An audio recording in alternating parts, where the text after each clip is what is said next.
আলহামদুলিল্লাহ, আলহামদুলিল্লাহ, আলহামদুলিল্লাহ।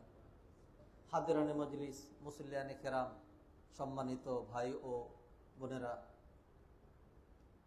আল্লাহ সুবহানাহু ওয়া তাআলা অগণিত নিয়ামত আমাদের উপর, যেই নিয়ামত কাউন্ট করা, গণনা করা, প্রতিটা নিয়ামতের এগেইনস্টে শুকরিয়া আদায় করা আমাদের জন্য কশ্চিনকালেও সম্ভব নয়। আল্লাহ সুবহানাহু ওয়া তাআলা আমাদেরকে ঈমান দিয়েছেন, দুনিয়ার অধিকাংশ মানুষ বেঈমান।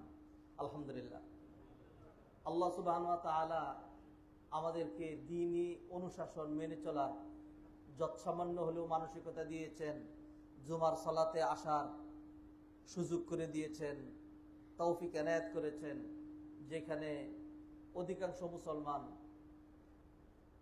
জুমার সালাত সহ 5 ওয়াক্ত সালাত তারা আদায় করে না। এটা আরো বিশাল বড় একটা নিয়ামত। আলহামদুলিল্লাহ, আল্লাহ সুবহানাহু ওয়া তাআলা আমাদেরকে সুস্থ রেখে মসজিদে আসার সুযোগ করে দিয়েছেন। হসপিটালগুলোতে অসুস্থ মানুষগুলো, তাদের আহাজারির দিকে যদি আমরা তাকাই, যার চোখ নাই, যার কান নাই, যার হাত নাই, যার পা নাই, যার সুস্থতা নাই, সে কত কষ্টে আছে। আল্লাহ সুবহানাহু ওয়া তাআলা আমাদেরকে সচ্ছলতা দিয়েছেন, ভালো খেয়েছি, ভালো পড়েছি। আল্লাহ সুবহানাহু ওয়া তাআলা আমাদেরকে নিরাপত্তা দিয়েছেন। পৃথিবীর বহু জায়গায় নিরাপত্তা নাই। ফিলিস্তিনি ভাইদের অবস্থা আপনাদের অজানা নয়। আমাদের হাজারদের এক মানুষ মারা গিয়েছে, তারপরে হলো বেশ কিছু মানুষ, কয়েক হাজার অসুস্থ হয়েছে। সেই জন্য আমরা 18 কোটি মানুষ অস্থির হয়ে গিয়েছি। হওয়াই স্বাভাবিক, একটা প্রাণের অনেক দাম আছে। কোরআনে আল্লাহ বলছেন, মিন আজলি যালিকা কাতাবনা আলা বানি ইসরাঈল আন্নাহু মান কাতালা নাফসান বিগাইরি নাফসিন আও ফাসাদিন ফিল আরদি ফাকাআন্নামা কাতালান নাস জামিআ।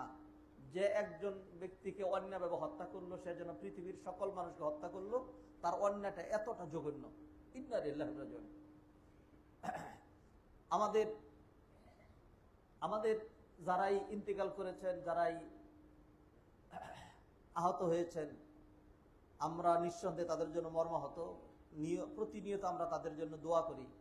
কিন্তু পাশাপাশি আমরা যদি চিন্তা করি ফিলিস্তিনি ভাইদের, তাদের তো শুধুমাত্র এমন নয় যে এই চলমান আন্দোলনে 50,000-এর উপরে তাদের মরা শেষ, এই চলমানটায়। আর এর আগের পরিসংখ্যান তো আলাদা কথা। ঘর বাড়ি, ইলেকট্রিসিটি, ইন্টারনেটের তো প্রশ্নই আসে না। সব তাদেরকে বোমা মেরে শেষ করে দেওয়া হচ্ছে। আমাদের তো আলহামদুলিল্লাহ ওই কি সিচুয়েশন হয় নাই। আমি কথাটা কম্পেয়ার করার জন্য না, এটা বোঝানোর জন্য যে আল্লাহ আমাদেরকে কত দিক দিয়ে কত নিয়ামত দিয়ে রেখেছেন। আলহামদুলিল্লাহ বলবো কি? আল্লাহ সুবহানাহু ওয়া তাআলা আমাদের কল্যাণ করুন, আমাদের ভালো করুন, আমাদেরকে হেদায়েত করুন, আমাদেরকে জাতির জন্য, রাষ্ট্রের জন্য, মানবতার জন্য, দিনের জন্য, দুনিয়ার জন্য কল্যাণ করার, ভালো করার, চেষ্টা করার, সাধনা করার তৌফিক এনায়েত করেন। মুসল্লিয়ানে কেরাম, আপনারা জানেন আমরা একটা ধারাবাহিক বিষয় ধরে আলোচনা করছি। আমি ক্যালকুলেশন করে দেখেছি, এই বর্তমান প্রেক্ষাপটে বিশেষ করে রবিউল আউয়াল মাস আসার পরে মোটামুটি সকল মসজিদ থেকে একযোগে সিরাতুন নবী সাল্লাল্লাহু আলাইহি সাল্লামের উপরে, আর কিছু কিছু মানুষ তো তারা মিলাদুন নবী নিয়ে বাড়াবাড়ি, যদিও আগের থেকে অনেকটা কমে গিয়েছে, এইগুলো নিয়ে ব্যস্ত। আমি চিন্তা করে দেখেছি, জানি না আমার এই চিন্তার সাথে আপনি একমত পোষণ করবেন কিনা, যেই ধারায় আমি আগের যে খুতবাগুলো দিয়েছি এরপর থেকে একটা ধারাবাহিক খুতবা শুরু করেছি। সেটা হলো জাতি গঠন ও রাষ্ট্রের উন্নয়ন, এই দুটো আমার বিষয়। জাতি মানে আমরা যে জাতি আছি, মুসলিম অমুসলিম নির্বিশেষে বাংলাদেশি জাতি যারা আছে, আমাদের এই জাতিটা নিয়ে। কারণ আমার খুতবার প্রভাব এর বাহিরে অন্য কোথাও যাচ্ছে জানি না। আর খুতবা যেহেতু বাংলা দেওয়া হচ্ছে, বাংলা ভাষাভাষীরাই ডাইরেক্টলি উপকৃত হবে। তো জাতি গঠন আর রাষ্ট্রের উন্নয়ন, রাষ্ট্র মানে আমাদের দেশ। তো এইখানেই যদি আমার খুতবার মানে মানে রিজাল্টটা অথবা প্রাপ্তি, অ্যাচিভমেন্ট এইখানেই সীমাবদ্ধ থাকে, অল্প যৎসামান্য হয়, তবু সার্থক। সারা বিশ্বে অতটা বড় হই নাই, অতটা আশা করাও যায় না। এই জন্য জাতির উন্নয়ন এবং জাতি গঠন ও রাষ্ট্রের উন্নয়ন, এই দুইটার জন্য মূল কি কাজ করা আমাদের দরকার, এটা আমি বিভিন্নভাবে ঘুরিয়ে অনেক চিন্তা ভাবনা করে দেখেছি যে কোনটা বেশি দরকার। আমার কাছে যেটা মনে হয়েছে সেটা হলো নৈতিকতা ঠিক করা, আখলাক, ক্যারেক্টার, চরিত্র, যেটা আমাদের খুবই কম। নৈতিকতার দিক থেকে আমরা খুব পিছনে। দাড়িওয়ালা, টুপিওয়ালা, জুব্বাওয়ালা, রুমালওয়ালা, নামাজওয়ালা, তাহাজ্জুদওয়ালা, এরকম বহুত মানুষ আছে, ক্যারেক্টার নাই, চরিত্র নাই। মিথ্যা, আমানতদারিতা নাই, আচার আচরণে খারাপ, তারপরে হলো নামাজও পড়ে, ঘুষও খায়, নামাজও পড়ে, সুদি লেনদেনও করে, নামাজও পড়ে, সবকিছু করে, আবার মানুষের অধিকারও হরণ করে। তো বিধায় আমাদের কল্যাণ কিভাবে হবে, সেই জন্য যে আলোচনাটা করছিলাম ওই ধারাবাহিকতায় আজকেও আলোচনা করছি। সেটা হলো জাতি গঠন ও রাষ্ট্রের উন্নয়নে নৈতিকতার আবশ্যকতা। সাবজেক্ট ম্যাটারটা এটা তো অবশ্যই এটা খুব ক্ষুদ্র না, এটা নেরো না, এটা শর্ট না, এটা is so wide and broad, অনেক অনেক ব্যাপক, অনেক অনেক ব্যাপক। তো আজকে গত সপ্তাহে একটা বিষয়, তার একটা ধরেছিলাম, আজকে সেটা ফিনিশ করতে চাই। যদি ফিনিশ করতে পারি, আমার ধারণা হয় না যে ফিনিশ করতে পারবো, তাহলে আমার সাথে আরো প্রস্তুতি আছে, আরো দুই একটা পয়েন্ট এটার সাথে এড করব, আমানতদারিতার সাথে প্রস্তুতি আছে। তো একটা নিয়ে শুরু করি, কথা আর না বাড়াই, ছোট্ট একটা ভূমিকা শুধু দেই। সেটা হলো যে কোনোভাবেই এরকম মনে করার কোনো সুযোগ নাই যে আমাদের দেশের সরকার অনেক কিছু করে ফেলবে, অনেক কিছু করে ফেলবে না। এই 18 কোটি মানুষ, 18 কোটি মানুষকে ভালো হইতে হবে, অধিকাংশ মানুষকে ভালো হইতে হবে, অথবা যারা ন্যূনতম যারা শাসন পরিচালনা করেন তাদেরকে ভালো হইতে হবে, ভালো হইতে হবে, ক্যারেক্টার থাকতে হবে। তো সেই মানসিকতা থেকেই আমাদের এই আলোচনা। শুধু অল্প কয়েকজন ভালো হলে এটা হবে না। আমাদের দেশে আলেমের অভাব নাই, মাদ্রাসার অভাব নাই, বুখারি পড়ায় অভাব নাই, মসজিদের অভাব নাই। আজকের এই জুমায় বাংলাদেশে কোটি কোটি মুসলমান সালাত আদায় করছেন, কোটি কোটি মুসলমান সালাত আদায় করছেন। বাংলাদেশের মসজিদের সংখ্যা 4 লাখের মতো মসজিদ, বাংলাদেশে 4 লক্ষ মসজিদ। এই 4 লাখ মসজিদে এর মধ্যে উত্তরায় কোনো ছোট মসজিদ নাই। ঢাকা শহরে হাজার হাজার মুসল্লি হয় মসজিদগুলোতে, গ্রামগঞ্জে ছোটখাটো কিছু মসজিদ আছে, শহরগুলোতে প্রচুর মুসল্লিদের আগমন। গ্রামগঞ্জে এখন আর মসজিদ খালি থাকে না, প্রচুর মানুষ, অনেক মানুষ। তো এত নামাজির পরেও আমরা পিছনে হাঁটি কেন, সামনে আগাই না কেন? আমাদের সমস্যাটা কোন জায়গায়? সমস্যাটা এক জায়গাতেই, সেটা হলো আমার আপনার নীতি নৈতিকতা নাই। তাই সেই জন্য আলেম ওলামাদেরকে দিয়ে বলছিলাম গত সপ্তাহে কথা, যারা বর্তমান রাষ্ট্র পরিচালনা করছেন তারা তো মাত্র 21 জন প্রধান, ও তাও উপদেষ্টা নামে। এটা বাদ দেন, বাদ দিয়ে 300 কতজন এমপি, তারপরে ধরেন ঠিক আবার 60 জনের মতো, 60 বা ততোধিক মন্ত্রী, তারপরে আরো এরকম বড় বড় পোস্টে যারা আছে, বড় বড় পোস্টে যারা আছে, এদের সবাইকে যদি আলেম বানায় দেন তবু কাজ হবে না। কারণ হলো যিনি মুরগি গরুর গোশত বিক্রি করছেন, যিনি তরকারি বিক্রি করছেন, যিনি দুধ বিক্রি করছেন, যিনি মানে একবারে মাঠ লেভেলে যারা কাজ করছে, প্রত্যেকেই দুর্নীতির সাথে জড়িত, ক্যারেক্টার লেস কাজ করছে। যিনি ঔষধ বিক্রেতা, যিনি ঔষধ তৈরি করেছেন, ফার্মাসিস্ট অথবা ঔষধের যেই কারখানা রয়েছে, সেখান থেকে 2 নম্বর উৎপাদন করা হচ্ছে। দুধের মতো এরকম একটা ভালো জিনিস, এটা বুড়িগঙ্গার পানি দিয়া, পেস্ট দিয়া, সাবান দিয়ে, আরো কি কি দিয়ে এরকম নৌকার ভিতরে দুধ বানানো হয়। আজীব রকম, কি সুন্দর দেশ। এইভাবে বানানো হচ্ছে। তো মানুষের নীতি নৈতিকতাকে উন্নত করা ছাড়া সম্ভব নয়। ওই মানসিকতা থেকে আমি যে বিষয়টি ধরে আলোচনা করছি, আজকে খুব দ্রুত বলে যাব, এক পয়েন্ট ধরে লম্বা আলোচনা করব না, অনেকগুলো পয়েন্ট আলোচনা করতে চাই।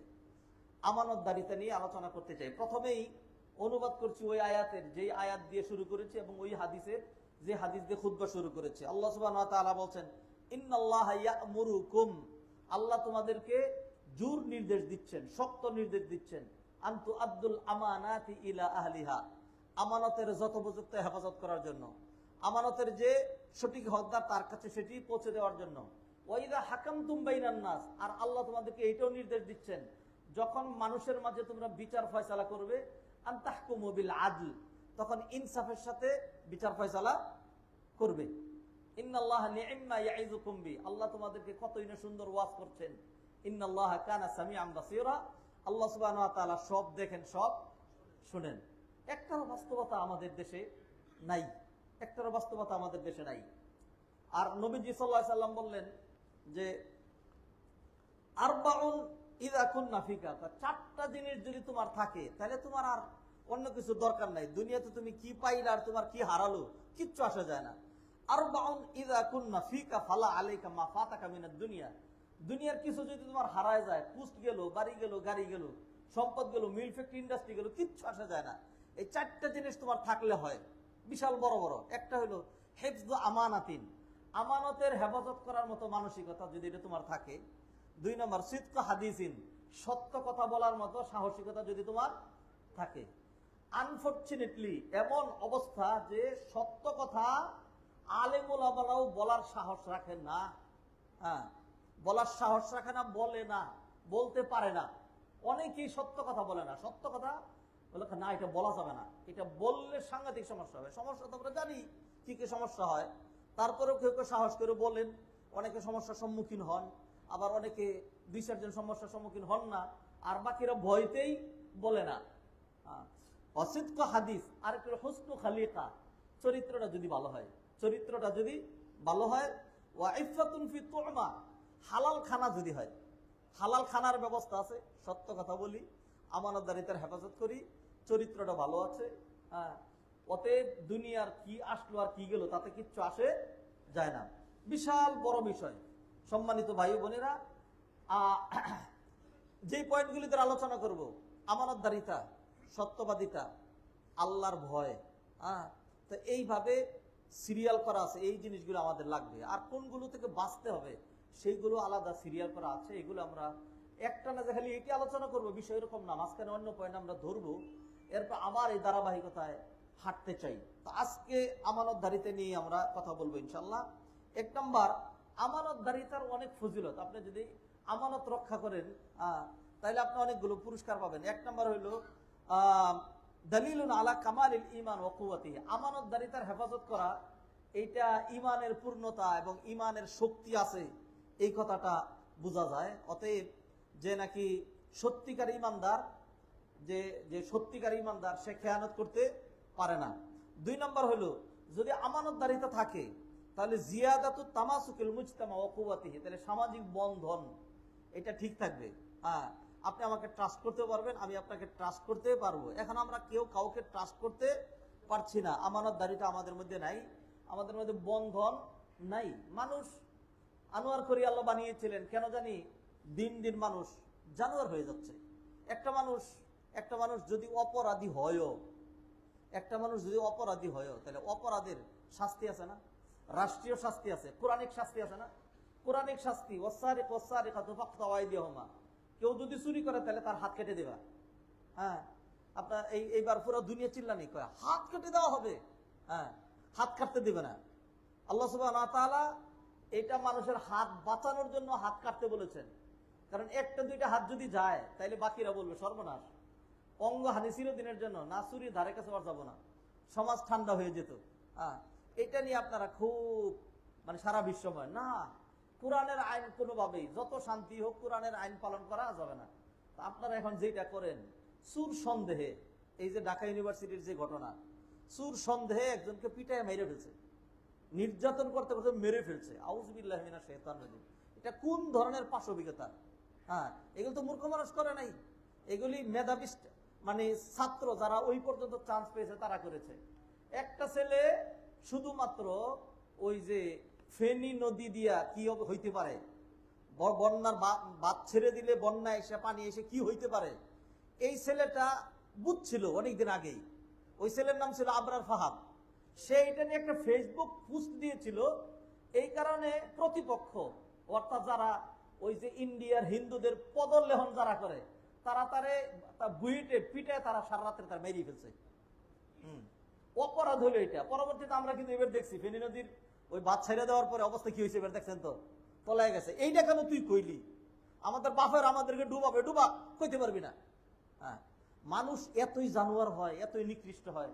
একটা ছাত্রের সাথে আরেকজনের সাথে একই সমাজ আমরা তৈরি, মতের বেমিল হইতেই পারে। আমি আরো বলবো, এটা বাংলাদেশ, এই দেশের কিছু কনস্টিটিউশন আছে, এই কনস্টিটিউশন আমি আর আপনি মেনে নিতে বাধ্য। হ্যাঁ, এই কনস্টিটিউশন আমি আর আপনি মেনে নিচ্ছি বিধায় আমি আর আপনি বাংলাদেশি। হ্যাঁ, আপনি এইখানকার এই দেশের স্বীকৃত এটা, যেটা বহুদলীয় গণতান্ত্রিক একটা দেশ, যার যে খুশি সেইটা দল করতে পারবে, এটা স্বীকৃত, এটা গণতান্ত্রিক ভাবে স্বীকৃত। তাইলে একজন এক দল, আরেকজন আরেকজন তো করতেই পারে। একই বাবার দুই সন্তান, একজন একটা দল করে, নাম নিচ্ছে না, আরেকজন আরেকটা দল করে, এরকম বৈচিত্র্যতা তো আছেই। সেটার জন্য তর্কাতর্কি অথবা কি বলে যে মতদ্বৈততা এইটুকুন হইতে পারে।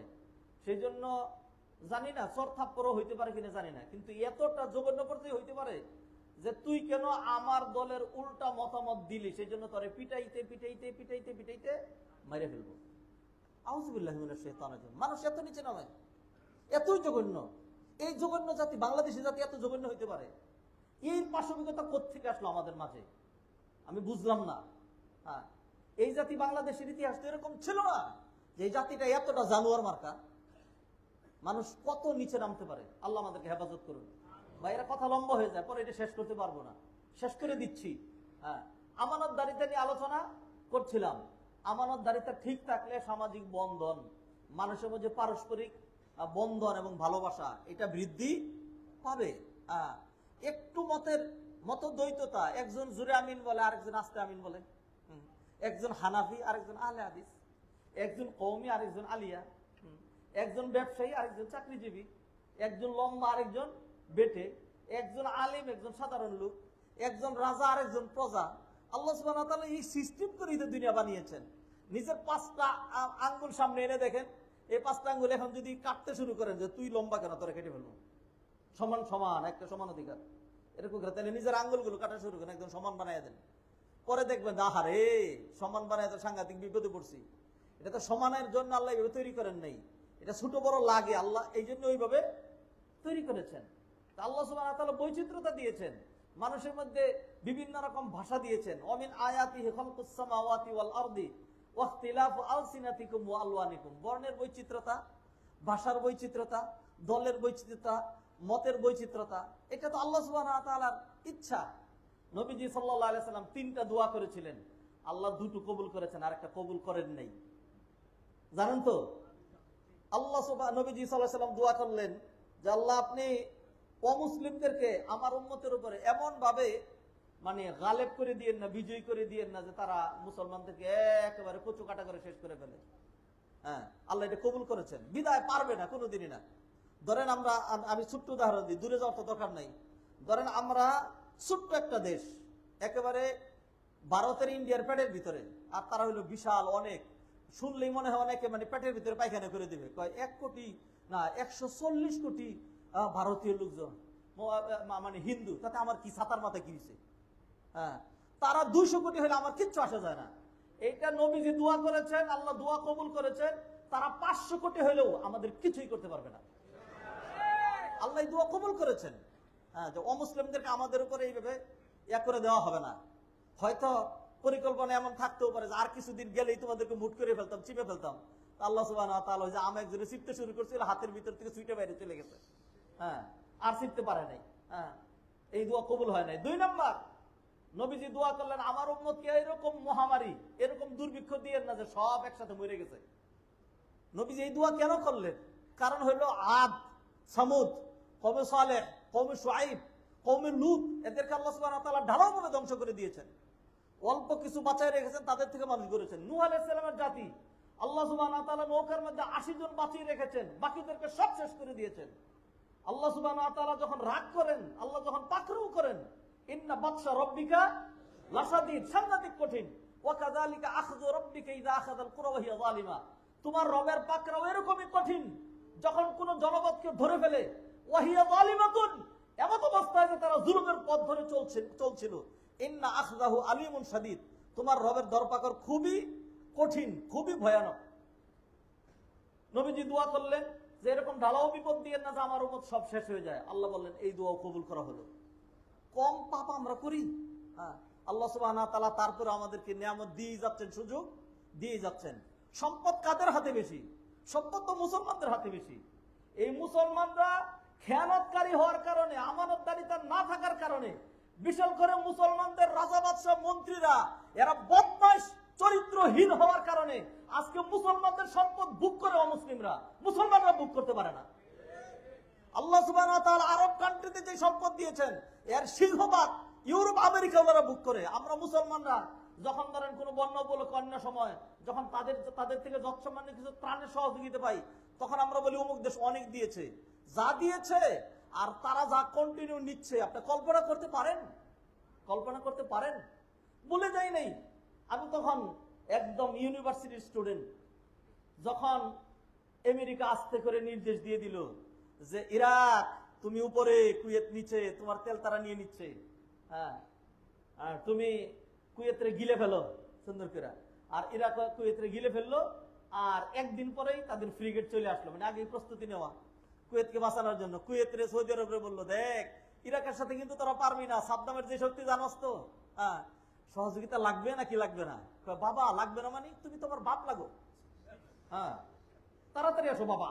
হ্যাঁ এরপর বাবার সহযোগিতা নিয়ে সৌদি আরব, কুয়েত, আরব কান্ট্রিগুলো আমেরিকাকে যা দিয়েছে, এইটা আপনি একাধারে 500 বছর যদি এইভাবে গণতে থাকেন তবু গুইনা শেষ করতে পারবেন না, যেই পরিমাণ দিছে, যেই পরিমাণ নিছে।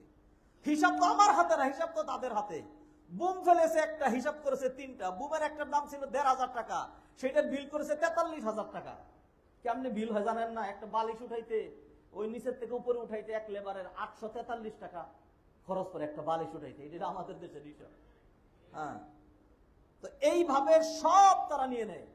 ও ভাইয়েরা, আমি মুসলিম জাতির কল্যাণের কথা, নিয়ামতের কথা, আমাদের নিজেদের কথা, নিজেদের আত্মসমালোচনার কথা, নিজেদের উন্নতি, অগ্রগতি, ডেভেলপমেন্টের কথা নিয়ে আলোচনা করছি। যদি কারো কাছে তিতা লাগে তাহলে ঈমানকে নবায়ন করে নেন। হ্যাঁ আমি অমুসলিমদের বিরুদ্ধে বলছি, বলবো, এটা বলার কথাই, কারণ এইটা আমার সূরা ফাতিহার শিক্ষা। গায়রিল মাগদুবি আলাইহিম ওয়ালাদ-দাল্লিন, গায়রিল মাগদুবি আলাইহিম ওয়ালাদ-দাল্লিন। আল্লাহ নিয়ামতগুলো আমাদেরকে দিয়েছেন, নিয়ামতগুলো আমাদেরকে দিয়েছেন, আমাদের নিয়ামত নাই। হ্যাঁ এক সময় শেখুল হাদিস আল্লামা আজিজুল হক সাহেব, আমি তার সরাসরি ছাত্র, হ্যাঁ উনি যখন আলোচনা করতেন তখন সাধারণ লোকজন বলতো যে এই লোক কি অর্থনীতিবিদ, এই লোক কি এরকম আলেম ছিলেন যে আপনারা যারা তার আলোচনা শুনেননি বুঝবেন না। তিনি বলছিলেন যে বাংলাদেশটা মানে গ্যাসের উপরে এমন ভাবে ভাসছে, এটা তার মুখ থেকে আমার শোনা, এমন ভাবে ভাসছে একটা পুকুরের মধ্যে কচুরি পানা যেরকম ভেসে বেড়ায়, গ্যাসের উপরে বাংলাদেশটা ওরকম ভাসছে। আজকে আমাদের গ্যাস নাই, হাওয়া হয়ে গেছে। তা হাওয়া তো হয়, আমাদের দেশে এরকম কিছু সিস্টেম আছে। চেয়ারম্যানের কাছে একজন গেছে, কয় গরিব মানুষ রেশন আনার জন্য। তো চেয়ারম্যান খেমিয়ে কেন আসছো? রেশন নেওয়ার জন্য। নাই যাও গে, ল্যাপসো হয়ে গেছে। পরে কয় স্যার আমরা গরিব মানুষ, ওইটি দিয়ে দেন, ল্যাপসোটি কোন রকম খেয়ে ফেলুন। তা সে মনে করছে ল্যাপসো মানে কোন রকম নষ্ট হয়ে গেছে আর কি, ল্যাপসো মানে যে নাই হয়ে গেছে। তো এরকম হয় আর কি। সম্পদ আমাদের হাতে বুক করে অমুসলিমরা, দেশ আমাদের নেতৃত্ব কর্তৃত্ব দেয় অন্যরা। হ্যাঁ কিসের কারণে হয়?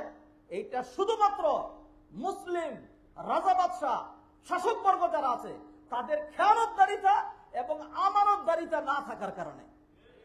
এই কারণে আল্লাহ সুবহানাহু ওয়া তাআলা কিয়ামতের দিন সবচেয়ে জঘন্য যেই সিম্বল দিবেন, এটা হলো কোন রাষ্ট্রনায়ক যে তার জাতির সাথে খেয়ানত করেছে, তার পাছার মধ্যে আল্লাহ সুবহানাহু ওয়া তাআলা একটা নিশান গেড়ে দিবেন, কয়েক মাইল লম্বা, হাসরের ময়দানে সবাই দেখবে নিকৃষ্ট একটা নিশান একজনের পাছার মধ্যে গেড়ে দেওয়া। জিজ্ঞাসা করবে এই লোকটাকে, তখন বলা হবে এটা হলো ওই লোক যে 18 কোটি মানুষের সাথে খেয়ানত করেছিল। হ্যাঁ মুসল্লিয়ানে কেরাম, সম্মানিত ভাই ও বোনেরা, আমানতদারিতা নিয়ে কথা বলছিলাম, নাই না থাকার কারণে সুফল আমরা পেলাম না। আমানতদারিতা থাকলে আজকে আপনি আমার কাছে আমানত, আমি আপনার কাছে আমানত, হ্যাঁ আমরা প্রত্যেকে একজন আরেকজনের কাছে আমানত, কি সুন্দর সম্পর্ক আমাদের মধ্যে থাকতো। এরকম লাগালাগি কাটাকাটি মারামারি হানাহানি হিংসা বিদ্বেষ হতো না। মানুষের মধ্যে টুকটাক কিছু হয়, আপনি বসেন, কথা বলেন, একটু আলোচনা করেন, মসজিদে আসেন। মসজিদে 5 ওয়াক্ত কিসের জন্য আসা হয়? মসজিদে 5 ওয়াক্ত এই জন্য আসা হয় যে প্রত্যেকের সাথে দেখা হবে, আসসালামু আলাইকুম, ওয়ালাইকুম আসসালাম, ইমাম সাহেব আমার একটু সমস্যা দেখা দিচ্ছে। আরেকদিন এসে বলবেন, জি ইমাম সাহেব আসলেই ওনার সাথে আমার একটু সমস্যা হচ্ছে, একটু সমাধান করে দেন তো। ইমাম সাহেব বলবেন, চুপ করেন, কোরআন হাদিসের আলোকে ফয়সালা করে দিচ্ছি। দুইজনে বলবেন সামি'না ওয়া আতা'না, মেনে নিলাম। এইটা ছিল লক্ষ্য উদ্দেশ্য। এখন অবস্থা এরকম যে নামাজের জন্য ঢুকবেন আর বেরিয়ে যাবেন, এর বাহিরে আর অন্য কোনো কথা মসজিদে বলতে পারবেন না। দুনিয়াতে মসজিদে দুনিয়াবি কথা বলা হারাম। নবীজি সাল্লাল্লাহু আলাইহি সাল্লামের যে মসজিদ নববীর চাইতে আপনার এই মসজিদের মান বেশি? নিঃসন্দেহ না। ওইটা ছিল স্বরাষ্ট্র মন্ত্রণালয়, ওইটা ছিল পররাষ্ট্র মন্ত্রণালয়। সকল কাজ পরিচালনা করা হতো নবীজির মসজিদ থেকে। হ্যাঁ, সেনাবাহিনী পাঠানো হতো এখান থেকে, বিদেশ থেকে প্রতিনিধি দল আসছে, তাদেরকে অ্যাকসেপ্ট করা হতো এই মসজিদের মধ্যে। অমুসলিমরা আসছে, তাদেরকে বলা হতো ঠিক আছে এবার আপনারা বসেন, আমাদের নামাজের সময় হয়েছে, আমরা নামাজ পড়ি, আপনারা বেরিয়ে যান গলা ধাক্কা দিয়া, এরকম না, এইখানেই বসেন। তারা এখানে দেখতো। হ্যাঁ, এক বেদুইন এমন অবস্থা ছিল, সে মসজিদে এসে সে মনে করছে যে আমি তো আমার তাবু থেকে বেরিয়েই পেশাব করি, সামনেই পেশাব করি। হ্যাঁ, তো এইটাও তো এরকমই মনে হয় করা যাবে। সে মসজিদের এক কিনারে গিয়ে পেশাব করতেছে। তা সাহাবায়ে কেরাম তাকে মারতে যাচ্ছে, নবীজি বলেন না, তারা পেশাব করতে দাও, শেষ করুক। হঠাৎ পেশাব আটকে দিলে এটা সমস্যা হইতে পারে। পেশাব করতে দিলেন। এরপরে নবীজি সাল্লাল্লাহু আলাইহি ওয়াসাল্লাম তাকে ডাইকা এনে সুন্দর করে বুঝাই দিলেন যে দেখো, এটা হলো আল্লাহর ঘর, মসজিদ, এটা ইবাদতের জন্য বানানো হয়েছে। এখানে পেশাব পায়খানা দুর্গন্ধ এইগুলি এখানে যায় না, অতএব এই কাজ আমরা করি না, তুমি ভুলে করে ফেলছো, আর কোনোদিন করবা না এই কাজটা। সুন্দর করে বুঝাই দিচ্ছেন। এখন এই লোক চিন্তা করলো, কিরে ওই লোকগুলি আমার চোখ বড় করলো, আমার ধমক দিল, আর ইনি এত সুন্দর করে, নেতা মানুষ, আমার সুন্দর করে বুঝাই দিল। তখন সে সুন্দর করে বুঝে এবার সে ভুল বুঝলো যে এত ভালো মানুষ, তার জন্য একটা দোয়া করি। হ্যাঁ হ্যাঁ, এরপর সে দোয়া করতেছে, আল্লাহুম্মা আরহামনি ওয়ারহাম মুহাম্মাদা ওয়ালা তারহাম মা'না আহাদা। আল্লাহুম্মা আরহামনি, ও আল্লাহ তুমি আমার উপর রহমত বর্ষণ করো, ওয়ারহাম মুহাম্মাদা, আর রহমত বর্ষণ করো মুহাম্মাদের উপরে, ওয়ালা তারহাম মা'না আহাদা, আর আমাদের এই দুইজনের সাথে অন্য কারো উপরে রহমত দিও না। হ্যাঁ, বেদুইন মানুষ সে যেরকম বুঝছে ওরকম এই দুইজনের জন্য সে দোয়া করছে বাকিদের জন্য। আমার ভাইয়েরা, কি কথা বলছিলাম সকল সমস্যার সমাধান হতো মসজিদে। আজকে মসজিদে খতিব সাহেব যদি রাষ্ট্রে কোনো অ্যাফেয়ার নিয়ে, সামাজিক কোনো সমস্যা নিয়ে, শিক্ষা ব্যবস্থা নিয়ে, অর্থনীতি, আলহামদুলিল্লাহ উত্তরা কেন্দ্রীয় মসজিদের কথা আলাদা, আলহামদুলিল্লাহ এখানে এগুলি কথাগুলো বলা হবে। যেদিন বলতে পারবো না সেদিন খুতবা দিব না।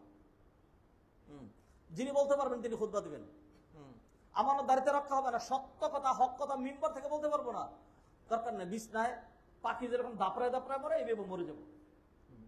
হক কথা বলতে হবে, এটা আমানতদারিতার জায়গা। আর সাকিত আনিল হক শাইতান, খুতবারও একটা আমানতদারিতা আছে। যেই আমানতদারিতার উপর রক্ষা করলেন না, তিনি হলেন বুবা শয়তান, শাইতানুন আখরাস। সেই অর্থে আমরা অনেক শায়েখেরই কিন্তু শয়তান, অনেক শায়েখেরই কি, কারণ হক কথা আমরা বলি না। এই জন্য যে উনি তো আমার সাথে একটু মাইন্ড করবেন, অথবা এই দিক থেকে তো একটু স্বার্থ নেই, অথবা এই দিক থেকে তো আমি একটু নিরাপদ আছি, এইখান থেকে তো আমার কাছে একটু হাদিয়া তোহফা আসে, এটা বন্ধ হয়ে যেতে পারে। হ্যাঁ, না, এইসব চিন্তা করার কোনো সুযোগ নাই। মুআজ্জাজ হাদিরিন, আলোচনা করছিলাম আমানতদারিতা নিয়ে। আমানতদারিতা রক্ষা করা ফালাহুন ওয়া সালাহুন লিল আবদি, এটা বান্দার জন্য সফলতার চাবিকাঠি, সফলতা। আল্লাহ কোরআনে শর্ত করেছেন, ক্বাদ আফলাল মুমিনুন আল্লাযীনা হুম ফি সালাতিহিম খাশিউন, ওই মুমিনরা সফল কাম যারা তাদের সালাতের মধ্যে বিনয়ী হয়। আর বলতে বললেন আল্লাযীনা হুম লিআমানাতিহিম ওয়া আহদিহিম রাউন, যারা তাদের আমানতদারিতে হেফাজত করে। শেষে আল্লাহ বললেন উলাইকা হুমুল ওয়ারিসুন, এই ধরনের গুণাগুণ সমৃদ্ধ মানুষ যারা, উলাইকা হুমুল ওয়ারিসুন, তারা হবে ওয়ারিস। আল্লাযীনা ইয়ারিসুনাল ফিরদাউসা, যারা জান্নাতুল ফিরদাউসের ওয়ারিস হবে, যারা জান্নাতুল ফিরদাউসের ওয়ারিস হবে। এটার নাম সফলতা। মুমিনের সফলতা দুনিয়াতে না। আপনি রাষ্ট্র পাইলেন, রাষ্ট্র গেল, বাড়ি করলেন, বাড়ি গেল, সম্পদ পাইলেন, সম্পদ গেল, কিচ্ছু আসে যায় না। দুনিয়া যাওয়ারই জিনিস, দুনিয়া থাকার জিনিস। কুল্লু মান আলাইহা ফান ওয়া ইয়াবকা ওয়াজহু রাব্বিকা যুল জালালি ওয়াল ইকরাম। এমনি ভাবে বাদ দিচ্ছি, কিছু স্কিপ করে যাই। এই পয়েন্ট নিয়ে আগামী সপ্তাহের কথা বলতে চাই না, আজকে শেষ করে দেব ইনশাআল্লাহ। আমানত, এটা হলো খুলুকুন জালিলুন মিন আখলাকিল ইসলাম। ইসলামের যতগুলো চরিত্র আছে এর মধ্যে অনেক গুরুত্বপূর্ণ ইম্পর্টেন্ট একটা ক্যারেক্টার। এটা এমন একটা গুরু দায়িত্ব, একটা রেসপন্সিবিলিটি, যেই রেসপন্সিবিলিটি পেশ করা হয়েছিল পাহাড়, পর্বত, আসমান, জমিন এগুলির কাছে, যে এটা দায়িত্ব গ্রহণ করো। ইন্না আরাদনাল আমানাতা আলাস সামাওয়াতি ওয়াল আরদি ওয়াল জিবাল ফাআবাইনা ইয়াহমিলনাহা। কোরআনের গুরু দায়িত্ব, আমানত আল্লাহ আসমান, জমিন, পাহাড়ের কাছে দিতে চেয়েছেন। তারা বলছে যে আমাদেরকে ক্ষমা করে দেন, আমাকে ক্ষমা করে দেন, আছে না, আমাকে ক্ষমা করে দেন, আমি এই দায়িত্ব নিতে পারছি না। ওয়াহামালাহাল ইনসান, আর এই আমানত বহন করে নিল মানুষ। ইন্নাহু কানা যালুমান জাহুলা, আসলে মানুষ নিজের উপরে জুলুমকারী আর জাহুল। মানুষ স্বভাবগত জাহেল, মূর্খ, জানে না যে এটা বিশাল বড় আমানত, এটা কত বড় কঠিন কাজ। যাই হোক, আল্লাহ যেহেতু মানুষের উপরে দিয়েছেন, তিনিই মানুষকে তৌফিক দান করেন। আমানতদারিতাকে কেউ যদি গুরুত্ব দেয়, আমানতদারিতাকে, তাহলে সে আল্লাহর পক্ষ থেকে গায়েবী সাহায্য পায়, গায়েবী সাহায্য পায়। আপনাদেরকে অনেক দিন আগে আমার মনে আছে, এটার উপরে আরেকবার আলোচনা করেছিলাম। বনী ইসরাইলের এক লোক, এটা আবু হুরায়রা রাদিয়াল্লাহু তাআলা বর্ণনা করেছেন। এইটা হাদিসটা রয়েছে বুখারীতে, মুসনাদ ইমাম আহমদে, নাসাইতে এবং আরো অন্যান্য গ্রন্থের মধ্যে রয়েছে, যে বনী ইসরাইলের এক লোক আরেক লোকের কাছে গিয়ে সে 1000 দিনার তার কাছে চায়। ফাকালা ইদিনি বিশুহাদা উশহিদুহুম, সাক্ষী নিয়ে আসো, ওদের কিছু লোক সাক্ষী রাখি, তুমি আমার থেকে 1000 টাকা নিচ্ছ। তখন সে বলল কাফা বিল্লাহি শাহিদা, আল্লাহই তো উত্তম সাক্ষী। তখন বলল কালাফাতিনি বিল কাফিল, তাহলে ঠিক আছে, সাক্ষী লাগবে না, তুমি একজন জামিন নিয়ে আসো, তুমি না দিলে সেই টাকাটা দিবে, এরকম জামিন, কাফিল নিয়ে আসো। তখন সে বলল কাফা বিল্লাহি কাফিলা, আল্লাহই উত্তম জামিন, আল্লাহই উত্তম জামিন। এমন ভাবে এই লোক কথা বলছে, তো ওই লোক আর পাল্টা জবাব দিতে পারে নাই। তখন সে বলল সাদাক্তা, আপনি ঠিক কথাই বলছেন। ফাদাফা ইলাইহি ইলা আজালিন মুসাম্মা, তখন তারে একটা নির্দিষ্ট মেয়াদে 1000 দিনার তাকে ধার দিল। এরপরে ওই লোক ধার নিয়ে চলে গেল কাজ করার জন্য। এরপরে যখন সময় ঘনিয়ে এসছে তার এই টাকা পরিশোধ করার জন্য, তিনি 1000 দিনার ব্যবস্থা করে এইবার তিনি ওই লোকের কাছে যাবেন। তো মাঝখানে হলো সাগর। তখন সে আসলো, আইসা আর অপেক্ষা করতে করতে সকাল বিকাল, একদিন 2 দিন, আর কোনো নৌযান সে পাচ্ছে না। সবথেকে তখন তার এত অ্যাভেলেবেল ছিল না, পাচ্ছে না। তখন সে চিন্তা করলো সর্বনাশ, এখন যদি না পাই তাহলে তার সাথে যেই টাইম দেওয়া, যেইটা ওয়াদা দেওয়া, সেটা রক্ষা করা হবে না, আমানতদারিতার বড় খেয়ানত হয়ে যাবে। আমি কি করতে পারি, আমি আমার চেষ্টাটুকুন করি। তখন সে একটা কাঠ এনে এটা ছিদ্র করে, তারপরে এটাকে বন্ধ করে 1000 দিনারের ভিতরে ঢুকাইয়া পরে কাঠটা স্রোতের মধ্যে ছেড়ে দিয়েছে, যেটা ভেসে যাক, আল্লাহ চাইলে আল্লাহ হয়তো তার কাছে পৌঁছাই দিবে। ওই দিকে ওই লোক, তার মনে হয়েছে যে আরে আমার তো এই 1000 দিনার অনেক দরকার, ওই লোক তো নিয়ে আসছে না। তখন সে ভাবছে যে হয়তো কোনো জাহাজ আসবে, যাই এই লোকের পাইলে আমার এটা খুব দরকার। তখন গিয়া দেখে জাহাজ আসে নাই। তখন দেখলো যে এই কিনার দিয়ে একটা কাঠ ভেসে যাচ্ছে। তখন সে বললো যে কাঠটাই নিয়ে যাই, বাড়িতে নিয়ে লাকড়ির কাজ হবে। তো বাড়িতে নিয়ে যখন এটা লাকড়ি হিসেবে কাটছে, তখন দেখে ভিতরে একটা থলে, এবং এটার ভিতরে একটা চিঠি। আমি এসছিলাম, আইসিয়া পাই নাই, এরপরে আমি আল্লাহর উপর ভরসা করে এখানে ছেড়ে দিয়েছি, তুমি যদি পাও আমাকে ক্ষমা করে দিও, আমি চেষ্টা করবো তোমার এটা, আমি সময় মতো পৌঁছাইতে পারলাম, সেটার জন্য এক্সট্রিমলি সরি। এই লোক সুন্দর তার টাকা পেয়ে গেছে। সে আবার 1000 দিনার ব্যবস্থা করে পরবর্তীতে দেরিতে একটা মানে জাহাজ যখন পাইছে, তখন সে আসছে, আইসা এই লোকের বললো ধরো এই তোমার 1000 দিনার। বললো যে কিসের 1000 দিনার? তুমি যে ধার দিছিলা, তুমি আমার দিয়ে দিছো না? না দেই নেই তো। তো বললো যে তুমি কি এরকম কাজ করছিলা, এরকম কাজ করছিলা? হ্যাঁ করছিলাম তো। আমি তো তোমার এরকম রিসিভ করার জন্য সাগরে গেছি, গিয়ে দেখি তুমি আসো নাই, একটা কাঠ আসছে, এটা আমি লাকড়ি হিসেবে উঠে নিয়ে আসছি, পরে আইসা এটার ভিতরে চিঠি পাইছি। সুবহানাল্লাহ। তারপরে বললো যে তোমার আর এই 1000 দেওয়ার দরকার হবে না, তুমি তোমার আমানতদারিতা রক্ষা করছো, আমিও তোমার কাছে কৃতজ্ঞ। দুইজনের মাঝখানে ফ্রেন্ডশিপ হলো, খুব ভালোই হলো। ভাইয়েরা, তাইলে কেউ যদি তার আমানতদারিতা রক্ষা করতে চায়, তাহলে আল্লাহর পক্ষ থেকে সে সাহায্য পায়। এটা হলো একটা জ্বলন্ত প্রমাণ। আল্লাহ সুবহানাহু ওয়া তাআলা আমানতদারিতা হেফাজতের জন্য আমাদেরকে জোর তাগিদ দিয়েছেন, যে আয়াত দিয়ে আমরা শুরু করেছিলাম। আমানতদারিতা রক্ষা করা সকল নবীদের গুণাগুণ। অতএব কারো মধ্যে যদি এই গুণ আসে, তাহলে সে প্রাউড ফিল করতে পারে যে নবীওয়ালা গুণ আমার মধ্যে আছে। সকল নবীরা তার উম্মতদেরকে বলতেন ইন্নী লাকুম রাসূলুন আমিন, আমি তোমাদের জন্য আমানতদার রসুল। নবীজি মুহাম্মদ রাসূলুল্লাহ সাল্লাল্লাহু আলাইহি সাল্লামের এইটা আলাদা একটা বৈশিষ্ট্য যে নবী আমানতদার ছিলেন, যেই কারণে জাহিলি যুগের লোকজন যারা তার শত্রু ছিল তারাও নবীজি সাল্লাল্লাহু আলাইহি সাল্লামকে যেই গুণে বিভূষিত করেছিল সেটা হলো আল আমিন। নবীজির পরিচয় কি ছিল? আল আমিন। নবীজিও আল আমিন, জিবরিল আলাইহিস সালাম তিনিও আল আমিন। নাযালা বিহির রূহ আল আমিন। জিবরিল আলাইহিস সালাম কোরআনটা নাজিল করেছেন। আমানতের কোনো খেয়ানত হয় না। এটা আহলুস সুন্নাত ওয়াল জামাতের আকীদা। শিয়াদের আকীদা, শিয়ারা মনে করে জিবরাইল বড় খেয়ানতকারী। এটা হলো জিবরাইল, এটা হলো শিয়াদের আকীদা। এই কারণে আমরা যখন সালাত শেষে ফেরেশতাদেরকে সালাম দেই, আসসালামু আলাইকুম রাহমাতুল্লাহ, আসসালামু আলাইকুম রাহমাতুল্লাহ, তখন শিয়ারা তাদের হাঁটুর মধ্যে 3টা থাপ্পড় দেয় আর এরকম থাপ্পড় দিয়ে বলে খান আল আমিন, খান আল আমিন, খান আল আমিন। জিবরাইল খেয়ানত করেছে, জিবরাইল খেয়ানত করেছে, জিবরাইল খেয়ানত করেছে। তার ভাবার তো হলো এটা, জিবরাইল যেহেতু খেয়ানত করছে, হেড অফ দ্য ডিপার্টমেন্ট, তার নিচে যারা আছে তারা আরো খারাপ, অতএব সালামের খেতাবুরি। এটা হলো রিজাল্ট। এই জন্য তারা সালাম দেয় না। মুআজ্জাজ হাজিরিন, সম্মানিত ভাই বোনেরা, তাহলে আমানতদারিতা এটা জিবরাইল আলাইহিস সালামের গুণ, আমানতদারিতা এটা নবী মুহাম্মদ রাসূলুল্লাহ সাল্লাল্লাহু আলাইহি সাল্লামের গুণ। এই জন্য যারা নবীজিকে মারার চেষ্টা করত তারাও চিন্তা করতো যে আমার সম্পদটা আবু জাহেলের কাছে নিরাপদ না, আমার সম্পদটা মুহাম্মদের কাছে নিরাপদ সাল্লাল্লাহু আলাইহি ওয়াসাল্লাম। এই জন্য নবীজির কাছে তারা আমানত রাখতো। যেই রাতে তারা নবীজিকে দুনিয়া থেকে বিদায় করে দিবে, ওই রাতেও নবীজির কাছে তাদেরই সম্পদ গচ্ছিত ছিল। আল্লাহ সুবহানাহু ওয়া তাআলা যখন বললেন, নবী আর হবে না, বেরিয়ে যান, আপনার ঘর ঘেরাও করা, আপনি বের হইলেই একদম কচুকাটা করে ফেলবে, তখন নবীজি সাল্লাল্লাহু আলাইহি সাল্লাম উঠলেন, উঠা আলী রাদিয়াল্লাহু তাআলা ছিলেন সাথে দেখাইলেন, ওই যে চকির নিচে ওই যে মাটির ইয়েটা, কৌটাটা, এটার ভিতরে যে আমানতটা এটা অমুকের, আর এই যে বিছনার নিচে যে আমানতটা এটা অমুকের। এরকম করে এক একটা বুঝাই দিলেন, অমুকের আমানত, তুমি এইগুলি পৌঁছে দিও, বাচ্চা মানুষ, তোমার কোনো সমস্যা নাই, আমি মদিনায় চলে গেলাম, পরবর্তীতে তুমি মদিনায় চলে এসো। এরপরে নবীজি সাল্লাল্লাহু আলাইহি সাল্লাম হিজরত করলেন।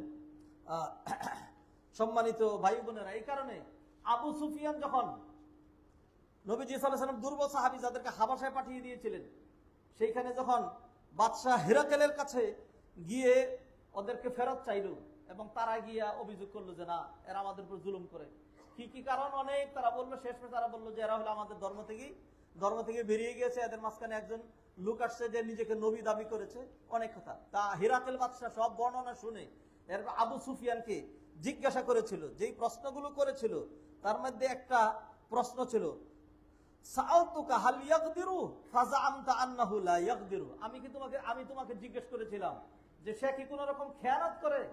তখন আবু সুফিয়ান উত্তর দেওয়ার সময় চিন্তা করলো যে না, আর যাই হোক না হোক মিথ্যা কথা বলবো না, আমি নেতা মানুষ, একজন নেতা মিথ্যা কথা বলতে পারে না। আবু সুফিয়ান তখন যদি এটা বলতো যে হ্যাঁ খেয়ানত করে, উল্টাপাল্টা কিছু কথা বলতো, তাহলে এদেরকে নিয়ে আসতে পারতো। সে মিথ্যা কথা বলে না, এটা তাকে বাধা দিছে। আর আমরা অনেক মুসলমান নেতা আছি, মিথ্যা ছাড়া আমাদের আজীব রকম। আধুনিক যুগে যখন মিথ্যা কথা বলেন আপনার শরম লাগে না? আধুনিক যুগে মিথ্যা কথা আর আগের যুগের মিথ্যা কথার মধ্যে পার্থক্য আছে। আপনি একটু আগে একটা বললেন, এইটা রেডিওতে, টিভিতে, ফেসবুকে, হোয়াটসঅ্যাপে, মুখে মুখে সমস্ত জায়গায় চলে গেছে একরকম। এরপরে আবার এর উল্টাটা বললেন, হ্যাঁ, তখন আবার অন্যটা আসছে। আবার এই লোকজন আপনার ওই আগের কথা আর পরের কথা দুইটাকে একসাথে এই না সামনে ছেড়ে দিছে। এখন কিরকম দেখা যায়? এর দুই একটা উদাহরণ যদি বলি তাইলে আমাদের অনেকের মুখে এরকম চুঙ্গা হয়ে যাবে যে সর্বনাশ, এত টিনা সত্যটা খতিব সাহেব মেম্বার থেকে বলে দিলেন। হ্যাঁ, থাক, আর শরম দিচ্ছি না, আপনারও দিচ্ছি না, আমিও নিচ্ছি না, আল্লাহ আমাদেরকে মাফ করে দেন। মুআজ্জাজ হাজিরিন, সম্মানিত ভাই বোনেরা, আমানতদারিতা নিয়ে আলোচনা করছিলাম। আবু সুফিয়ান তখন বলল যে না, নবী মুহাম্মদ খেয়ানত করে না। তখন হিরাকেল বলল, শোনো, আমি আমার কিতাবী জ্ঞান থেকে বলছি, যারা নবী রাসূল হয় তারা কখনো খেয়ানত করতে পারে না। সুবহানাল্লাহ। যাই হোক, আল আমানাতু দালিলুন আলা ঈমানিল মারই ওয়া হুসনি খুলুকিহি। আমানত হলো একজন মানুষের যে ঈমান আছে তার উত্তম চরিত্র, এটার একটা প্রমাণ। আমানতদারিতা ঠিক আছে তো আপনার ঈমান আছে। নবীজির হাদিস, লা ঈমানা লিমান লা আমানাতা লাহু ওয়া লা দীনা লিমান লা আহদা লাহু। যার আমানতদারিতা নাই তার কি নাই? ঈমান নাই। আর আজকে যে হাদিস দিয়ে শুরু করেছিলাম, চারটি জিনিস আপনার মধ্যে থাকলে আপনার আর কোনো ভয় নাই। এর পরের পয়েন্ট যেটি, সেটি হলো আমানতদারিতার উল্টা যেটা, এটা হলো খেয়ানত, বিশ্বাসঘাতকতা। বিশ্বাসঘাতকতা, আমানতদারিতা তো অনেক ব্যাপক, কারোর সাথে সম্পর্ক নেই, শুধু আমি আমার সাথে। তারপরে আমানতদারিতার বিষয় আছে, আমার চোখ দুটো আমার কাছে আমানত, আমার চরিত্র আমার কাছে আমানত, আমার গুপ্তাঙ্গ আমার কাছে আমানত, আমার মেধা আমার কাছে আমানত। এগুলো সব আমার কাছে আমানত দেওয়া। এগুলো কিভাবে আমি ব্যবহার করলাম, এইটা নিয়ন্ত্রণ করার জন্য দুনিয়া সরকার যেরকম সিসি ক্যামেরা মানে সিসি ক্যামেরা চালু রাখে, আল্লাহ এরকম সিসি ক্যামেরা দিয়ে রাখছেন। ইন্না ওয়া ইন্না আলাইকুম লাহাফিজিনা কিরামান কাতিবিনা ইয়ালামুনা মা তাফআলুন ওয়া কুল্লু ইনসানিন আযamnaহু তায়রাহু ফি উনুকি। প্রতিটা মানুষের আমলনামার রেকর্ডার আমি আল্লাহ তার ঘাড়ের মধ্যে চাপিয়ে রেখেছি। তো কেউ যদি আমানতের উল্টাটা খেয়ানত করে, তাহলে সেটা কি রকম? আন আব্দুল্লাহ ইবনে আমর আন নবী সাল্লাল্লাহু আলাইহি ওয়াসাল্লাম قال, আব্দুল্লাহ ইবনে আমর থেকে বর্ণিত, নবীজি সাল্লাল্লাহু আলাইহি ওয়াসাল্লাম ইরশাদ করেছেন, আরবাউন মান কুন্না ফিহি কানা মুনাফিকান খালিসান। কারো মধ্যে যদি 4টা গুণের 4টাই থাকে, এই अगेन মুসলিয়ানে কেরাম, কারো মধ্যে যদি 4টা গুণের 4টাই যদি থাকে, কানা মুনাফিকান খালিসান, সে একটা ফ্রেশ মুনাফিক, ফ্রেশ, একদম খাঁটি মুনাফিক, নির্ভেজাল মুনাফিক, হ্যাঁ, পিওর মুনাফিক। হ্যাঁ, সে কি পিওর মুনাফিক? কি কি? 1 নাম্বার, আর ওমান কানাত ফিহি খাসলাতুম মিনহুন্না, আর কারো মধ্যে যদি 4টা না 1টা থাকে, তাহলে তার মধ্যে মুনাফিকের 4 ভাগের 1 ভাগ, 1/4 তার মধ্যে আছে। নবীজির হাদিস এরকম, এই জন্য বলে দিলাম। ইযা তুমিনা খানা, 1 নাম্বার, যদি তার কাছে কোনো আমানত রাখা হয়, তাহলে সে আমানতের খেয়ানত করে। আমাদের দেশের বিশেষ করে যারা দায়িত্বশীল পর্যায়ের, হ্যাঁ, বিশেষ করে উঁচু দায়িত্বশীল পর্যায়ের মন্ত্রী, এমপি, সচিব, এই পর্যায়ের যারা, এক্সেপশনাল কেস ছাড়া 2-4 জন বাদে বাকি সবগুলো খেয়ানতকারী, বাকি সবগুলো খেয়ানতকারী। কোন রকম আউযুবিল্লাহ, এই যে দেশটা এত সম্ভাবনা, এত সম্পদ, যেই দেশের 1.5 কোটি মানুষ বাহির থেকে নিয়মিত ফরেন রেমিটেন্স পাঠায়, আর যেই দেশের সকালবেলা আপনি যখন বের হবেন তখন দেখবেন ইয়াজুজ মাজুজের মতো আমার আপনার মেয়েগুলো, বাতিজিগুলো, বাগনিগুলো গার্মেন্টসের দিকে ছুটছে, এত প্রোডাকশন। ওই দেশ বুঝি পিছায়। এখন আমাদের সব সোনা, এমন আজীব রকম দেশ, যে দেশের সোনা তামা হয়ে যায়। মাশাআল্লাহ, সোনা কি হয়ে যায়? তামা হয়ে যায়। মাশাআল্লাহ, নাকি মাশাআল্লাহ, আলহামদুলিল্লাহ, নাকি নাউজুবিল্লাহ, কোনটা যে বলবো, নাকি ইন্না লিল্লাহ, জানি না। আউযু বিল্লাহি মিনাশ শাইতানির রাজিম। তাইলে কেউ যদি এইটা হয়, আমানতদারিতার খেয়ানত করে, তাইলে 1টা গুণ। 2 নাম্বার, ওয়াইজা হাদ্দাসা কাযাবা, আর যখন কথা বলে মিথ্যা কথা বলে, আর যখন কথা বলে মিথ্যা কথা বলে। ওয়াইজা আহাদা গাদারা, যখন কোন ওয়াদা দেয় তখন ওয়াদা খেয়ানত করে, ওয়াদা কি করে? খেয়ানত করে। ওয়াইজা খাসামা ফাজারা, যখন রাগ করে তখন গালাগালি করে, যখন ঝগড়া করে তখন কি করে? গালাগালি করে। এই 4টা বৈশিষ্ট্য যদি আপনার মধ্যে থাকে, তাহলে আমার ফতোয়া দেওয়া দরকার নাই, নিজের ফতোয়া দিয়ে দেন যে আমি মুনাফিক, আমি মুনাফিক।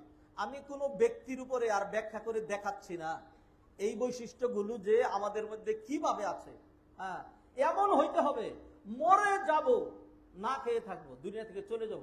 মিথ্যা, যেই জবান দিয়া লা ইলাহা ইল্লাল্লাহ বলেছি, যেই জবান দিয়া সুবহানা রাব্বিয়াল আলা বলেছি, যেই জবান দিয়া আল্লাহু আকবার বলেছি, ওই জবান দিয়ে, যেই জবান দিয়ে কোরআন তেলাওয়াত করেছি, আলহামদুলিল্লাহি রাব্বিল আলামিন বলেছি, ওই একই জবান দিয়া আবার মিথ্যা কথা বলবো?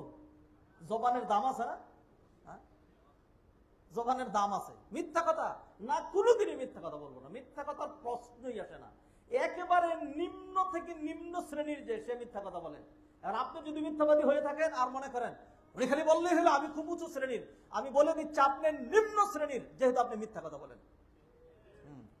নিম্ন শ্রেণীর লোক ছাড়া মিথ্যা কথা বলতে পারে না। অতএব সাবধান। এই 4টা গুণাগুণ যদি কারোর সাথে, কারোর মধ্যে একসাথে হয়ে যায়, তাইলে সে মুনাফিক। মানে কি? সে হিন্দু না, খ্রিস্টান না, সে ইহুদি না, এর চাইতেও জঘন্য। কারণ কোরআনে আল্লাহ বলছেন ইন্নাল মুনাফিকিনা ফি দারকিল আসফালি মিনান নার। আমানতদারিতার খেয়ানত করে, এটা কিয়ামতের একটা চিহ্ন। নবীজি বলছেন ইযা উসনিদাল আমরু ইলা গায়রি আহলিহি ফান্তাযিরিস সাআ, যে অযোগ্য তার কাছে যদি কোনো দায়িত্ব অর্পণ করা হয়, তাহলে তুমি কিয়ামতের অপেক্ষা করতে থাকো। আচ্ছা, আরেকটা বিষয়, সেটা হলো যে নবীজি সাল্লাল্লাহু আলাইহি ওয়াসাল্লাম সাবধান করেছেন, সায়াতি আলান নাসি সানাওয়াত খাদ্দাআত, মানুষের মাঝে এমন বছর দেখা দিবে, এমন জমানা, যে জমানা হবে ধোঁকার জমানা, ধোঁকার জমানা, প্রতারণার জমানা, ইউসাদ্দাকু ফিহাল কাযিব, যে মিথ্যাবাদী তাকেই মানে সত্যবাদী মনে করবে। মিডিয়াগুলো, সাংবাদিকগুলো, টিভিগুলো, লিখনীগুলো, পত্রিকাগুলো সব সমানে একতালে মিথ্যা কথা বলে যাচ্ছে। শেষ পেশকে ধরলে পরে বললো যে আরে সেন্সর আছে তো, ঝামেলা আছে তো, আপনি বুঝেন না তো, সব বন্ধ হয়ে যাবে। আপনি সত্য প্রচার করবেন, সত্য প্রচার করতে গিয়ে বহুত এরকম মিডিয়া, বহুত টিভি একেবারে মুহূর্তের মধ্যেই বন্ধ হয়ে গেছে। তো এই কারণে মানুষ, নবীজি সাল্লাল্লাহু আলাইহি সাল্লাম বললেন এমন অবস্থা চলে আসবে যখন মিথ্যাবাদীকে সত্যবাদী মনে করা হবে, ওয়ায়ুকাযযাবু ফিহা সাদিক, যে সত্যবাদী তাকে মিথ্যাবাদী সাব্যস্ত করা হবে, ওয়ায়ুতামানু ফিহাল খায়েন, যে খেয়ানতকারী তাকে বড় আমানতদার মনে করবে, বড় আমানতদার মনে করবে। খেয়ানত করতে করতে, রাষ্ট্রের সম্পদ চুরি করতে করতে, রাষ্ট্রের চন্দ্র বাজায় দেওয়ার পরে এরপরেও মানুষ এমন ভাবে খেয়ানত করতে পারে, আউযুবিল্লাহি মিনাশ শাইতানির, এমন তুষামতি করতে পারে, এমন দেখা যাচ্ছে খালেস মুনাফিক, এমন ভাবে তার প্রশংসা, তার পায়ের মধ্যে এমন ভাবে চাটন, মনে হয় যেন মরার আগেই তার জাহান্নামে, ও না সরি, মনে হয় যেন তাকে মরার আগেই জান্নাতে পাঠিয়ে দিবে। হ্যাঁ, ইন্না লিল্লাহি ওয়া ইন্না ইলাইহি রাজিউন। কি এটা কি ভাই? আল্লাহ আমাদেরকে হেদায়েত করুক। নিজের আখলাক নাই, নিজের ব্যক্তিত্ব নাই, একটু দুনিয়ার জন্য, একটু পাওয়ার জন্য আখিরাত হারাই ফেলবেন। আল্লাহ সুবহানাহু ওয়া তাআলা আমাদেরকে তৌফিক এনায়েত করেন। এরপরে নবীজি বলতে বলতে আরো বললেন, ইয়ামতিকু ফিহার রুয়াইবিদা ফি আমরিল আম্মা, যেখানে বড় বড় বিষয়, সাধারণ মানুষের বিষয়, 18 কোটি মানুষের বিষয়, এই সমস্ত বিষয় নিয়ে যারা কথা বলবে তারা হলো বেকুব শ্রেণীর মানুষ। হ্যাঁ, বেকুব শ্রেণীর মানুষ, জ্ঞান নাই, তাকওয়া নাই, পরহেজগারি নাই, নামাজ নাই, রোজা নাই, ড্যান্স দেয়, গান গায়, মদ খায়, তারপরে সিগারেট খায়, এরপর আপনার ওইগুলি নিয়ে নাচেন, বলেন যে উমুকের আদর্শ, উমুকের সৈনিক। উমুকের কি সৈনিক? যার আদর্শ এরকম, টান দেওয়ার সময় সাফা ভাঙ্গে ভিতরে ঢুকে যায়, এরকম করে একদম ফুট করে ছেড়ে দেয়, তার আবার কোনো চরিত্র আছে? তার আবার কোনো চরিত্র আছে? মুআজ্জাজ হাজিরিন, আমরা আলোচনা করছিলাম, আলোচনা শেষ করে দিতে হচ্ছে, যদিও আলোচনা শেষ হচ্ছে না আমানতদারিতা নিয়ে। আমানতদারিতা ব্যাপক, ইবাদত এগুলো আমাদের কাছে আমানত, সালাত সিয়াম এগুলো রক্ষণাবেক্ষণ করে এগুলো আমানত। আল আমানাতু ফি হিফযিল জাওয়ারিহ, অঙ্গ প্রত্যঙ্গগুলো এগুলো আমাদের জন্য আমানত। কোরআনে আল্লাহ বলেন, ইয়ালামু খাইনাতাল আ'য়ুন ওয়া মা তুখফিস সুদূর, তোমার চোখ এবং তোমার অন্তর যে খেয়ানত করে সেটা আল্লাহ সুবহানাহু ওয়া তাআলা ভালোই জানেন। আল আমানাতু ফিল ওয়াদা'i', আল আমানাতু ফিল ওয়াদা'i', সম্পদ, হ্যাঁ, এগুলো আমাদের কাছে আমানত।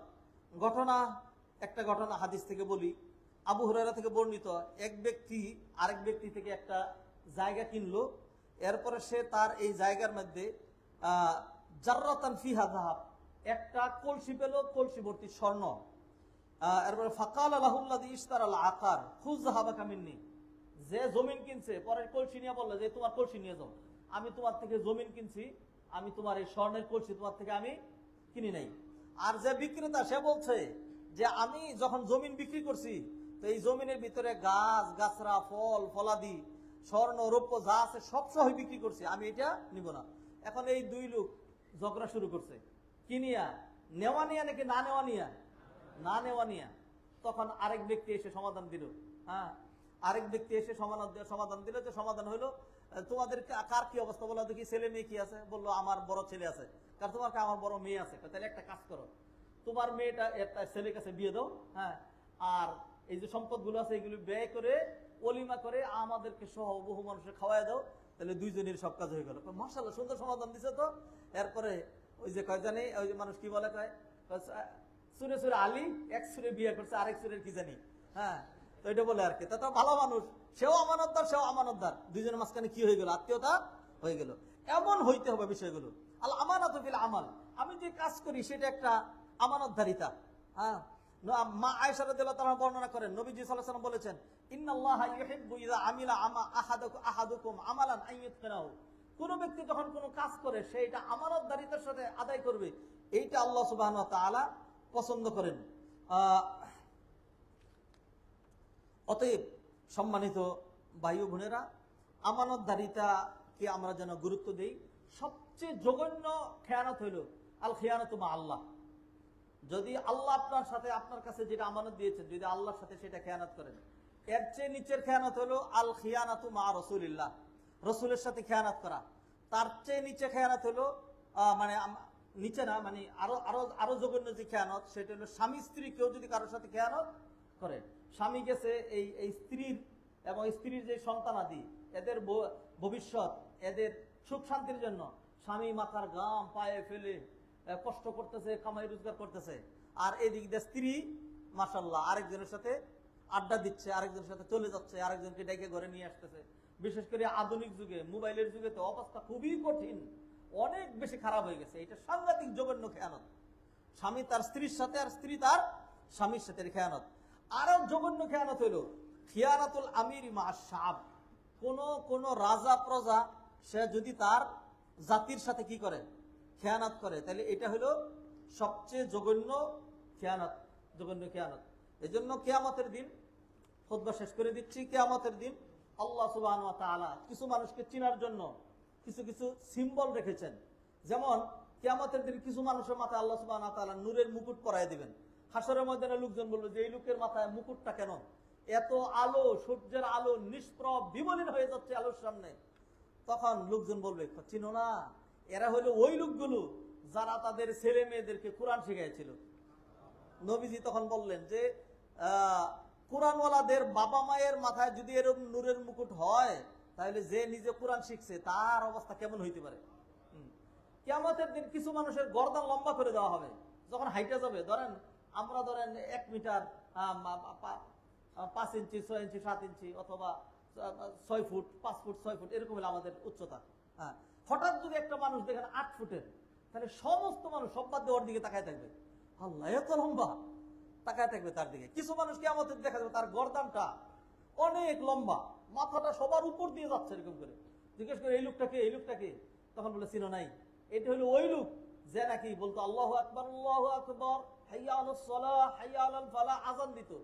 মুয়াজ্জিনদের গর্দান কি করে দেওয়া হবে? লম্বা করে দেওয়া হবে। এরপর আবার কিছু মানুষের দেখা যাবে যে এরকম একটা পতাকা তার পশ্চাতে, তার পশ্চাৎ দেশে গেড়ে দেওয়া হয়েছে। পতাকাটা হলো 10 ফুট লম্বা, আরেকজন একটা 100 ফুট লম্বা, আরেকজন একটা 1 মিটার মানে 1 কিলোমিটার লম্বা, আরেকজন একটা 10 কিলোমিটার লম্বা। এক একজনের এক এক অনুযায়ী আর কি। এরপর জিজ্ঞাসা করবে একে, বললো যে খেয়ানতকারী। কি খেয়ানত করেছে? যে সে তার স্ত্রীর সাথে খেয়ানত করেছে, সে তার স্বামীর সাথে খেয়ানত করেছে। সবচাইতে লম্বা পতাকা যার হবে, সবচেয়ে বড় পতাকা যে হবে, যে তার জাতির সাথে খেয়ানত করেছে, যে তার জাতির সাথে খেয়ানত করেছে। আল্লাহ রাস্তে বলেন দেখি, কিছুই জবাব দেওয়া দরকার নাই। আমার মনে হয় এই বর্তমান জমানায় যত মানে মুসলিম রাষ্ট্রনায়ক গুলো আছে, এরা প্রত্যেকেই তার জাতির সাথে খেয়ানত করে। আল্লাহ আমাদেরকে হেফাজত করুন। ইউরোপে কি সুন্দর চিত্র দেখেছি, আহারে, দেখলাম মন্ত্রী এমপি সুন্দর আমাদের মতোই মানুষ হিসাবে মার্কেটে ঘুরতেছে, বাজার করতেছে, এখানে সেখানে যাচ্ছে, সাথে পুলিশ নাই, আর্মস নাই, কোনো কিচ্ছু নাই। আমাদের দেশের এরকম যদি কাউরে দেখি, তা আমি যদিও কোনোদিন কারোর হাত তুলি না, কিন্তু যেই পরিমাণ জাতির সাথে করছে, তখন চিন্তা করবো যে আর যাই হোক, এর মাইর আমি জানাতে চাইতে চাই, অন্য কেউ না পেলে আমি নিজে মারার চেষ্টা করবো। তারা তাদের ভয় নেই কেন? কারণ তারা তো খেয়ানত করে না, তারা জাতিরটা মারে না, বিদায় তাদের কোনো ভয় নেই, কেউ তাদেরকে স্টেপ করে না, কোনো কিছু করে না। সম্মানিত ভাই বোনেরা, আসুন, মোর অর লেস আল্লাহ আমাদেরকে কিছু না কিছু আমানত দিয়ে দুনিয়াতে পাঠিয়েছেন। আমরা প্রত্যেকে আমাদের আমানতের ব্যাপারে সচেষ্ট হই, যত্নবান হই, তাইলে আমার জীবন সুন্দর হবে, আমার পরিবার সুন্দর হবে, আমার সোসাইটি সুন্দর হবে, আমার দেশ সুন্দর হবে। আল্লাহ সুবহানাহু ওয়া তাআলা আমাদেরকে কল্যাণ দিয়ে সমৃদ্ধ করুন, আমাদের দেশটাকে রক্ষা করুন। আল্লাহ সুবহানাহু ওয়া তাআলা আমরা সামনে হাঁটতে শুরু করেছি, তিনি যেন আমাদেরকে আর পিছনের দিকে ঠেলে না দেন। আমরা আমাদের অবস্থার উন্নয়ন করার চেষ্টা করছি, তিনি যেন আমাদের অবস্থার উন্নয়ন করে দেন। আকুলু কওলি হাযা ওয়া আস্তাগফিরুল্লাহ লি ওয়া লাকুম ওয়া লিসাইরিল মুসলিমিন ফাস্তাগফিরুহু ইন্নাহুল গফুরুর রহিম।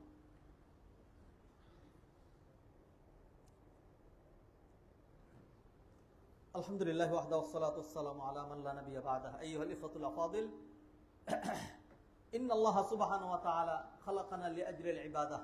ক্বালা তাআলা ওয়া মা খালাকতুল জিন্না ওয়াল ইনসা ইল্লা লিয়াবুদুন।